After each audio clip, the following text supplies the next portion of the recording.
बिस्मिल्लाहिर्रहमानिर्रहीम अस्सलाम वालेकुम। मैं हूं आपका होस्ट कामरान खान और आप देख रहे हैं UK immigration law with Zahid Chaudhry. जैसा कि आप लोग जानते हैं कि ये प्रोग्राम यूके के मकामी वक्त के मुताबिक 6 बजे पेश किया जाता है।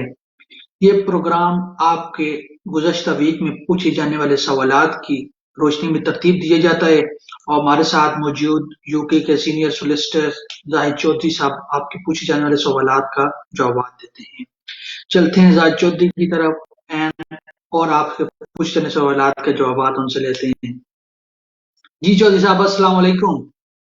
जी वालेकुम सलाम कामरान और आपके जितने भी देखने वाले दोस्त हैं हमारे उन सबको भी सलाम वालेकुम।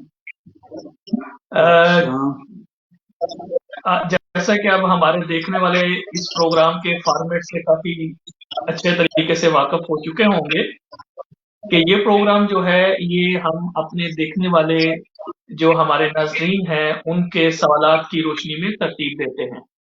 जो भी उनकी क्यूरीज हमारे पास व्हाट्सएप कॉल के जरिए, मैसेजेस के लिए, ईमेल्स के जरिए हमारे पास आती हैं, तो मेरी कोशिश ये होती है कि इस मुख्तसर से दौरानिए के अंदर उनके जवाबात दे सकें।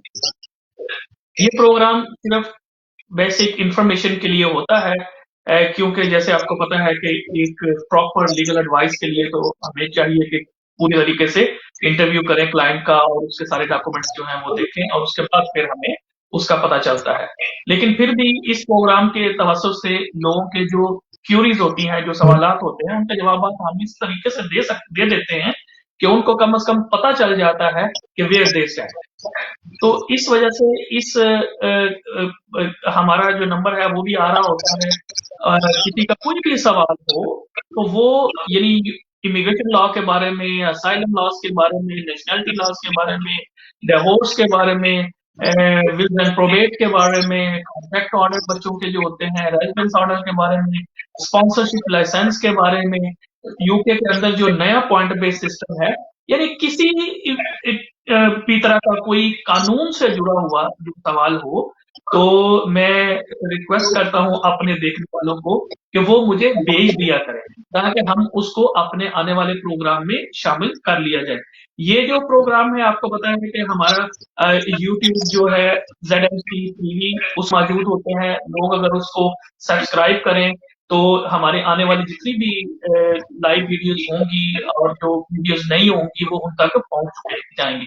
इसी तरीके से ये जैसे हमारा फेसबुक पे ये प्रोग्राम अभी इस वक्त लाइव चल रहा है, तो अगर फेसबुक पे आप हमें ZMC नेटवर्क आप टाइप करके और फिर हमें फॉलो करें तो जब भी हम लाइव होंगे ला का कोई प्रोग्राम लेके तो आप लोगों को उसका नोटिफिकेशन आ जाएगा और आप हमारे साथ लाइव प्रोग्राम में जुड़ सकते हैं।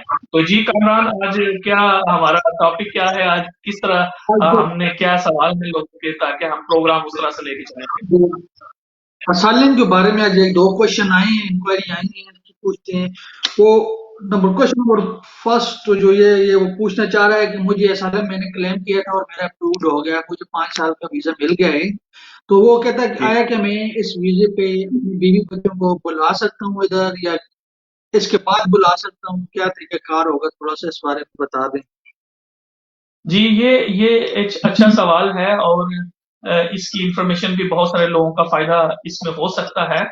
देखिए, सबसे पहले तो जब आप असाइलम क्लेम करते हैं और अगर आपको 5 ईयर का रिफ्यूजी स्टेटस मिला है, ठीक है, जी अगर आपको 5 ईयर का रिफ्यूजी स्टेटस मिला है तो उसमें फिर एक इमिग्रेशन रूल्स के अंदर पैराग्राफ है, उसको हम कहते हैं फैमिली रीयूनियन।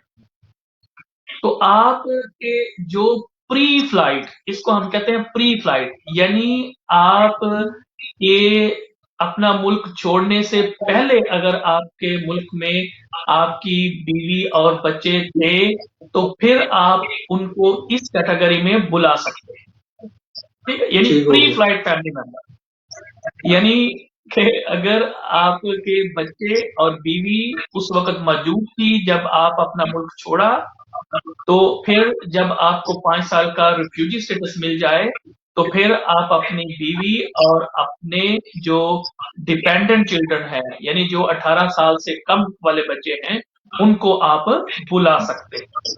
इसमें ठीक हो गया। इम्पोर्टेंट चीज ये है कि ये फ्री ऑफ कॉस्ट एप्लीकेशन होती है और इसमें इंग्लिश टेस्ट वगैरह की रिक्वायरमेंट भी नहीं होती। ठीक है, तो ये एक ठीक। स्ट्रेट फॉरवर्ड एप्लीकेशन होती है। इसमें कुछ लोगों का ये ख्याल होता है कि जी हम क्या अपने बहन भाइयों को बुला सकते हैं, क्या हम अपने पेरेंट्स को बुला सकते हैं। तो इसका सीधा सीधा जवाब ये है कि ना तो आप अपने पेरेंट्स को इस कैटेगरी में बुला सकते हैं और ना ही आप अपने किसी बहन भाई को या किसी और रिलेटिव को आप इस कैटेगरी में बुला सकते हैं। ठीक है, तो ठीक हो गया। इसलिए ये जिनका भी सवाल था कि अगर उनको 5 साल का रिफ्यूजी स्टेटस मिल गया है तो वो फिर फैमिली रीयूनियन का जो प्रिंसिपल है उसके तहत वो अपने उन बच्चों को और उस बीवी को बुला सकते हैं। प्री फ्लाइट का देखें ना, अभी अगर किसी को वीजा मिल गया है, अभी 5 साल का रिफ्यूजी स्टेटस मिल गया है और रिफ्यूजी स्टेटस मिलने के बाद उसने शादी की है अपने मुल्क में या कहीं पे भी, तो फिर वो जो स्पाउस है वो फैमिली रीयूनियन में नहीं आएगा। ठीक हो उसको गया। उसको अंडर इमिग्रेशन रूल्स जो 281 की रिक्वायरमेंट है वो आनी चाहिए और ऐसी सूरत हाल में फिर वो 18,600 इंग्लिश टेस्ट वो सारी चीजें करनी पड़ती हैं। लेकिन ये सिर्फ अगर प्री फ्लाइट यानी जब वो आया था उस वक्त वो बच्चे और बीवी मौजूद थी, ठीक है, तो वो उसके लिए फिर ये है कि वो फैमिली रियूनियन के रूप में आएंगे। ठीक है, I hope I answer that question. अच्छा, थोड़ा सा इधर से क्लियर करते चलें कि ये जो आप कह रहे हैं कि जिसने शादी बाद में की है वो वीजा मिलने के जी कि आगे के उसको 5 साल बाद वो अप्लाई कर सके या जो 5 साल की ड्यूरेशन है इस ड्यूरेशन में भी अप्लाई कर सकता है वो? जी जी जी उसको वेट करने की जरूरत नहीं है कि 5 साल जब हो जाएंगे तो उसको वो इंडेफिनिट पहले मिलेगा और उसके बाद वो अप्लाई करेगा, नहीं। जो ही उसको 5 इयर्स का रिफ्यूजी स्टेटस मिल जाता है और उसके बाद वो शादी कर लेता है तो अभी तो ऑब्वियसली उसके पास 5 साल का वीजा होगा, लेकिन इस जी। दौरान भी वो अपनी बीवी वगैरह को बुला सकता है। ठीक हो गया, अभी क्लियर हो गया। अच्छा, दूसरा क्वेश्चन है वो भी असालम के बारे में ये जी जी कि ये पूछना चाह रहा है कि ये बेसिकली में हाल ही आउट ऑफ कंट्री आया है पाकिस्तान से या किसी और कंट्री से, वो पूछना चाह रहा है कि मैं अपने कंट्री में हूँ, मुझे खतरा है, तो मैं उधर से अप्लाई कर सकता हूँ? अच्छा, देखें, अगर आप टेक्निकल क्वेश्चन आंसर मुझसे पूछें तो लॉ में ये गुंजाइश जरूर मौजूद है कि ठीक हो गया। आप अपने मुल्क में जहां पे आपको अपनी परसिक्यूशन का खतरा है, जान का खतरा है, तो वहां पे भी आप अप्लाई कर सकते हैं। ठीक है, टेक्निकली। लेकिन बात ये होती है कि वो एक आम आदमी के लिए उसमें सक्सेस के चांसेस बहुत कम होते हैं। ठीक हो गया। क्योंकि असाइलम के अंदर आपको ये बताना पड़ता है कि you are unable to take protection of your own country's law enforcement agency. ठीक है, कि आप अपने मुल्क के जो इदारे हैं सिक्योरिटी के, जो पुलिस के, उनकी प्रोटेक्शन लेने में आप नाकाम हुए हैं। तो ऐसा ठीक है। अगर आप अपने ही मुल्क में करेंगे तो फिर वहां से आपको कौन आने देगा। तो ऐसा जो है ठीक हो। वो कानूनी तौर पर कानून की किताबों के मुताबिक तो आप, और कई ऐसे बड़े बड़े केसेस हुए भी हैं जहां पे बहुत बड़े बड़े जो पॉलिटिशियंस थे, ये इसमें आप देखें रिसेंटली जो बड़ा केस हुआ था विकी लीग के बंदे का जनाब, उसके ऊपर आप देखें तो उसने एक एम्बेसी के अंदर कितना अरसा जो है वो बना लिए रखी। तो ऐसा हो सकता है लेकिन एक आम आदमी के लिए ये बड़ा मुश्किल होता है, इसलिए मैं ये सजेस्ट नहीं करता। ठीक हो गया। जी अच्छा, एक जो दूसरा क्वेश्चन ये काफी कम लंबा पूछा है उसने, बहुत सी बातें एक ही क्वेश्चन में पूछनी है, तो ये तो पूरा असाइलम का टॉपिक ही हमें इस पर डिस्कस करना पड़ेगा। वो पूछना चाह रहा है कि असाइलम कौन कैसे कैसे हम अप्लाई कर सकते हैं, जब अप्लाई करेंगे तो अगर मिल जाता है तो क्या होगा, नहीं मिलेगा तो क्या हो जाएगा, तो कौन कौन सी ऐसी बात है जिस बात पे हम असाइलम अप्लाई कर सकते हैं? चलें, अच्छा है कि इससे हम एक जो मोटी-मोटी बातें हैं इसमें, क्योंकि असाइलम के बारे में बहुत सारी मिथ्स और मिसकंसेप्शन जो है वो मशहूर है, क्योंकि लोगों को एक्चुअल पता नहीं है कि इसमें क्या है। पहली बात तो ये आप समझ लें कि ये जो असाइलम है, ये रेफ्यूजी कन्वेंशन जो है 1951 का, उसके तहत, ठीक है। ठीक हो गया। और फिर उस कन्वेंशन को तमाम सिग्नेटरीज कंट्रीज जो हैं, जिनमें यूके भी शामिल है, उन्होंने उसको अपने जो लोकल डोमेस्टिक लेजिस्लेशन है उसमें भी शामिल किया हुआ है। अब जैसा हमारा जो इमिग्रेशन रूल्स हैं उनमें पार्ट 11 है, वो सारे का सारा जो है वो इमिग्रेशन को डील करता है कि क्या होगा, कैसे करना है। पैराग्राफ 339 क्या कहता है, ये इस तरह से आगे ये सारा।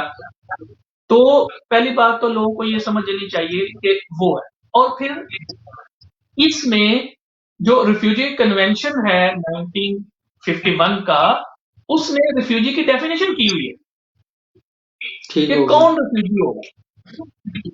तो लिहाजा ये मैं आपके देखने वालों को आसान लफ्जों में बता देता हूं कि भाई, अगर आपको अपने मजहब की वजह से, आपके रंगो नस्ल की वजह से, आपकी नेशनैलिटी की वजह से, आपकी मेंबरशिप ऑफ पर्टिकुलर ग्रुप की वजह से, या फिर आपके सियासी नजरियात की वजह से, अगर आपको ये खतरा है कि आपकी जान को नुकसान हो सकता है, जेन्युइन रिस्क ऑफ परसिक्यूशन।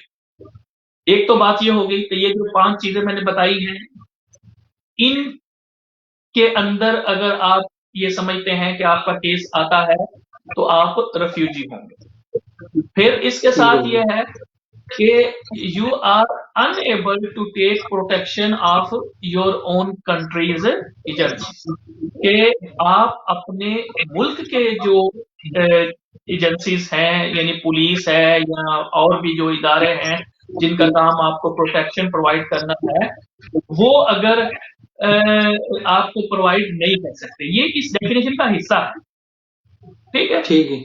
तो ऐसी सूरत हाल में फिर आप रेफ्यूजी की डेफिनेशन में आएंगे, ठीक है। तो ठीक। आपको साबित ये करना, पहले जो उन्होंने कहा कि जी हम के असाइलम होता क्या है वो मैंने आपको बता दिया। फिर यह है कि असाइलम कौन कौन कर सकता है, तो मैंने उसका भी जवाब दे दिया इसमें कि देखें कि अगर आपको अपने मजहब, अपने रंगो नस्ल, अपनी नेशनैलिटी, अपने मेंबरशिप ऑफ पर्टिकुलर ग्रुप और अपने सियासी नजरियात की वजह से अगर आपकी जान को खतरा है तो फिर आप असाइलम क्लेम कर सकते हैं, ठीक है। अब देखें, लोग आमतौर पर लोग कहते हैं जी ये हमने आना है, हमने पॉलिटिकल असाइलम क्लेम करना है, ठीक है। जी ये पॉलिटिकल असाइलम एक गलत टर्मिनोलॉजी है। पॉलिटिकल असाइलम सिर्फ एक एस्पेक्ट को, कि अगर आपका क्लेम इस चीज पे बेस करता है कि आपके सियासी नजरियात जो हैं वो ऐसे हैं कि दूसरी मुखालिफ पार्टी जो है वो उसको काबिल कबूल नहीं है, तो उस सूरत हाल में जो आप क्लेम करेंगे वो आपका सियासी क्लेम होगा, ठीक है। और बेसिस आप वो फिर कहेंगे कि आप हमने सियासी क्लेम किया है। लेकिन अगर आपका क्लेम ये है कि आपके मजहब की वजह से, ठीक है, या आपकी नेशनैलिटी की वजह से आपकी जान को खतरा है, तो फिर तो आप प्रोटेक्शन किसी और वजह से मांग रहे हैं। लिहाजा ऐसी सूरत हाल में आपकी असाइलम की बेसिस जो है वो डिफरेंट हो जाएंगे। अच्छा, ये मैं ये भी इसमें नहीं बताना चाहता कि लोगों को, कि जी डराना भी नहीं चाहता कि जी इसके अलावा हो नहीं सकता, लेकिन समझ लें कि अगर तो आप रिफ्यूजी डेफिनेशन में पूरे उतरते और आपके पास एक अच्छा क्लेम मौजूद है, तो ऐसी सूरत हाल में होम ऑफिस आपका क्लेम एक्सेप्ट करेगा और आपको रिफ्यूजी स्टेटस दे देगा, ठीक ठीक हो है जी। गया। और ऐसी सूरत हाल में आपको 5 साल का लीव टू रिमेन मिल जाएगा, ठीक ठीक। है। और उसके ऊपर लिखा होता है रिफ्यूजी स्टेटस। अब मैं चलता हूं आगे। अब सपोज करें कि आप जो है वो रिफ्यूजी की जो डेफिनेशन मैंने बता दी अंडर कन्वेंशन 1951, उसके अंदर जो 5 वजूहात हैं उस पे आप पूरा नहीं आते, फिर भी आप क्लेम तो असाइलम ही करेंगे, जी ठीक है। बिल्कुल। अच्छा, उसमें क्या होगा कि उसमें जो आपका केस वर्कर है, अगर वो ये देखता है कि जी ये जो शख्स क्लेम कर रहा है, इसका क्लेम जो है वो तो रिफ्यूजी डेफिनेशन में नहीं आता, जी लेकिन इसके बावजूद अगर वो ये देखता है कि देखें जी कि इसकी जान को स्टिल वाकई खतरा है, तो फिर क्या होता है? फिर अगेन इमिग्रेशन रूल्स पार्ट 11 में ये उसको हम कहते हैं ह्यूमनिटेरियन प्रोटेक्शन, ठीक है। ठीक। मसलन ये जब अफगानिस्तान में वार अब भी हो रही है, लेकिन जब पहले बहुत ज्यादा हो रही थी, तो वहां से बहुत सारे लोग जो हैं वो भाग के आए। तो उसमें से कुछ लोगों के क्लेम ये भी थे कि जी हम तालिबान के साथ थे, और फिर वहां से हमने इनकार किया तो फिर हमारे पीछे हो गए और ये सारी चीजें। तो वो फिर होता है ह्यूमनिटेरियन प्रोटेक्शन, ठीक। ठीक है। तो अगर आप रिफ्यूजी की डेफिनेशन में पूरा नहीं उतर रहे, तो फिर आपको ह्यूमनिटेरियन प्रोटेक्शन मिल सकती है, जो कि 3 साल या 4 साल हो सकती है, आपको 5 साल ठीक। नहीं मिलेगी, ठीक है। ठीक ये है। फर्क है रिफ्यूजी स्टेटस में और ह्यूमनिटेरियन प्रोटेक्शन में। और ह्यूमनिटेरियन प्रोटेक्शन जो है उसके जो रिक्वायरमेंट है वो भी डिफरेंट है, असाइलम से डिफरेंट है, ठीक है जी। अब सपोज करें कि एक बंदा जो है वो ना तो रिफ्यूजी डेफिनेशन में पूरा उतरता है, और ना ही वो ह्यूमनिटेरियन प्रोटेक्शन की जो रिक्वायरमेंट है उसको पूरा करता है, तो फिर क्या होगा? अगर उसने असाइलम क्लेम किया हुआ है, तो फिर केस वर्कर ये देखेगा कि क्या कोई एक्सेप्शनल सर्कमस्टांसिस हैं, क्या कोई ऐसी और वजूहत हैं जो कि वाकई ये बात साबित कर रही हैं कि ये जो क्लेमेंट है, यानी जिसने असाइलम क्लेम किया है, ही और she is in a trouble. तो ऐसी सूरत हाल में जो होम ऑफिस है वो क्या करेगा, वो उसको डिस्क्रिशनरी लीव देगा, और वो होगी 2.5 ईयर के लिए। अच्छा, 2.5 साल के लिए। तो ये 3 चीजें हो गई, यानी रिफ्यूजी स्टेटस हो गया, आपको 5 साल का मिल गया। फिर ह्यूमनिटेरियन प्रोटेक्शन हो गई, जो कि आपको 3-4 साल की मिल गई। और फिर या फिर आपको जो है वो मिल गई डिस्क्रिशनरी लीव 2.5 ईयर के लिए। बस सपोज करो एक खातून आ गई है यहाँ पे, तो वो उस खातून ने ये क्लेम किया कि जनाब वो उधर से मेरा हस्बैंड मुझे मारता था, मेरे इन-लॉज मुझे मारते थे, और ये सारी बातें जो है अगर वो करते हैं, तो ऐसे सूरत हाल में अगर होम ऑफिस कन्विंस होता है कि जी हाँ वाकई इसके साथ ज्यादती हो रही है वहां पे, तो वो उसको डिस्क्रिशनरी लीव मिलेगी मोस्ट लाइकली, ठीक है ना।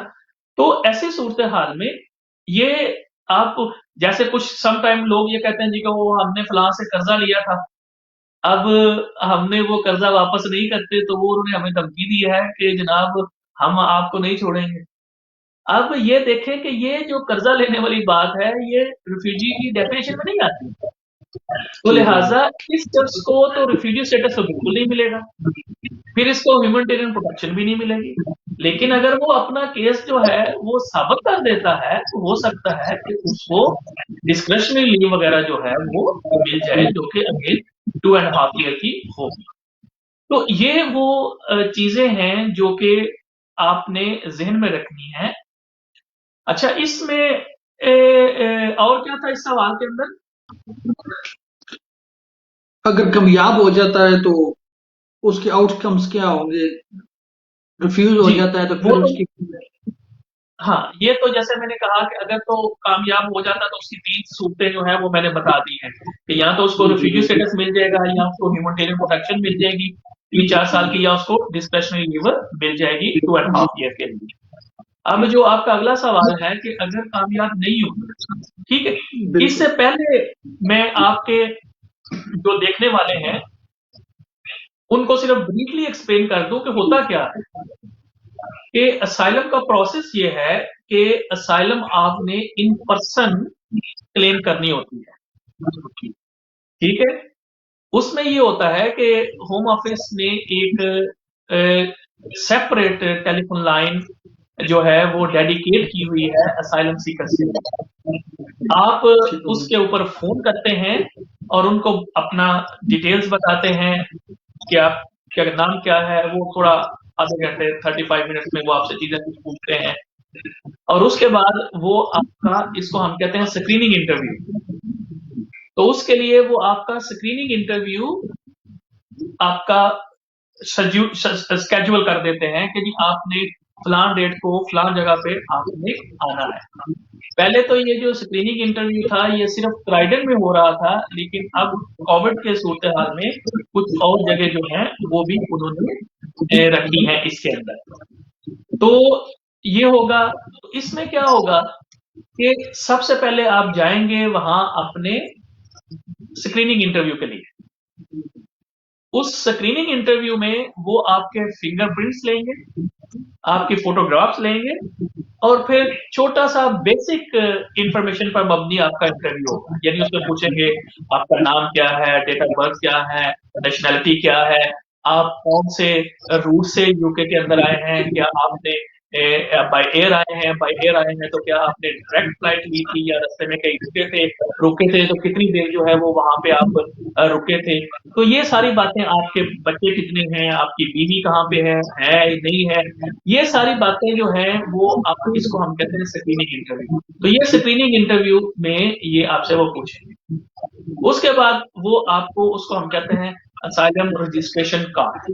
वो आपको एक बायोमेट्रिक कार्ड बना के देंगे जिसको मैंने बताया है जैसे कि असाइलम रजिस्ट्रेशन कार्ड उसको कहेंगे। और वो ये सबूत होगा, वो और कोई सबूत नहीं होता, वो सिर्फ सबूत ये होता है कि ये शख्स जो है इसका असाइलम क्लेम अब हमारे पास रजिस्टर्ड है, ठीक है। ठीक हो गया। अब वो उसके बाद फिर वो आपसे कहते हैं जी कि हम आपको दोबारा असाइलम इंटरव्यू के लिए बुलाएंगे, जो कि एक सब्सटेंटिव इंटरव्यू होता है, यानी तफसीली इंटरव्यू होता है। वो सम टाइम 4-4, 5 मंथ, 6-6 घंटे का वो इंटरव्यू होता है। उसमें फिर होम ऑफिस के जो एक्सपर्ट लोग होते हैं वो आपका जो क्लेम होता है उसको एवेल्युएट करते हैं, आपसे सवाल जवाब आपसे करते हैं, आपके पास जो एविडेंस होती है उसको देखते हैं और उसके बाद आपके सब्सटेंटिव इंटरव्यू के बाद ये डिसाइड होता है कि आपको असाइलम मिलना है, आपको डिस्क्रिशनरी लीव मिलनी है, आपको जो है वो लिमिटेड प्रोटेक्शन मिलनी है या आपको कुछ भी नहीं मिलना, ठीक है। ठीक हो। तो अब आपके सवाल की तरफ है कि अगर यहां से, तो वो मैंने बता दिया, अगर आपको एप्लीकेशन ग्रांट हो जाती है तो 3 चीजें हैं जिसमें आपको मिल जाएगा, ठीक है। अब सवाल ये है कि अगर आपका असाइलम क्लेम रिफ्यूज कर दिया जाता है, ठीक है, अगर रिफ्यूज कर दिया जाता है तो फिर उसके बाद उसके उसके लिए आपके पास दो, आपके पास पॉसिबिलिटी हो सकती है। एक पॉसिबिलिटी तो ये हो सकती है आसान लफ्जों में कि वो कहे कि ये बिल्कुल एक बेसलेस केस है और वो आपको रिफ्यूज कर दे और कहे कि आपको out of country right of appeal है। दूसरी ठीक पॉसिबिलिटी हो ये गया। है कि वो आपको in country right of appeal दे, ठीक है। अब अगर तो आपको out of country right of appeal है या राइट ऑफ अपील बिल्कुल ही नहीं दिया गया, तो फिर भी अगर आप समझते हैं कि आपका फैसला ठीक नहीं है तो फिर आप उस फैसले को चैलेंज करेंगे by way of judicial review, ठीक है। वो डायरेक्टली आप जुडिशियल रिव्यू में जाएंगे। लेकिन अगर ठीक। आपको अपील का राइट मिला हो,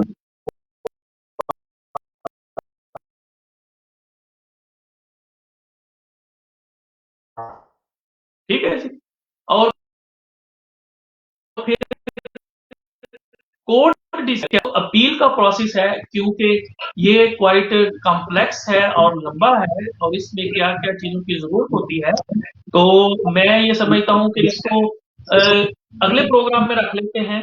उसमें हम सिर्फ ये तो यहाँ से अभी मुझे स्टार्ट करवा लीजिएगा कि अगर किसी का असाइलम रिफ्यूज हो जाता है और उसको राइट ऑफ अपील मिलता है, तो फिर उसके लिए क्या प्रोसीजर होगा, वो हम अगले वीक में असाइलम का जो अपील प्रोसेस है उसके ऊपर जो है वो हम बात करेंगे। इसके अलावा कर अगर कोई लेंगे सर। और सवाल है जी। टाइम की शॉर्टेज है, इसके साथ ही प्रोग्राम को कंक्लूड करते हैं। उम्मीद जी करते हैं नाजरीन आपको हमारा आज का प्रोग्राम पसंद आया होगा। आपके जहन में अगर कोई फर्दर क्वेश्चन है तो आप हमें व्हाट्सएप के जरिए, ईमेल के जरिए पूछ सकते हैं और अगले प्रोग्राम में हम इसको शामिल कर लेंगे। अगर आप हमारी वीडियोस देखना चाहते हैं, उससे कुछ लेना चाहते हैं, तो आप हमारा YouTube channel GMC TV subscribe करना मत भूलिएगा और हमारा Facebook page GMC network follow करें ताकि हमारे आने वाली तमाम वीडियोस आप तक पहुंच सकें। अपना और अपने गिरदनों वाले लोगों का ख्याल रखिएगा। खुदा हाफिज।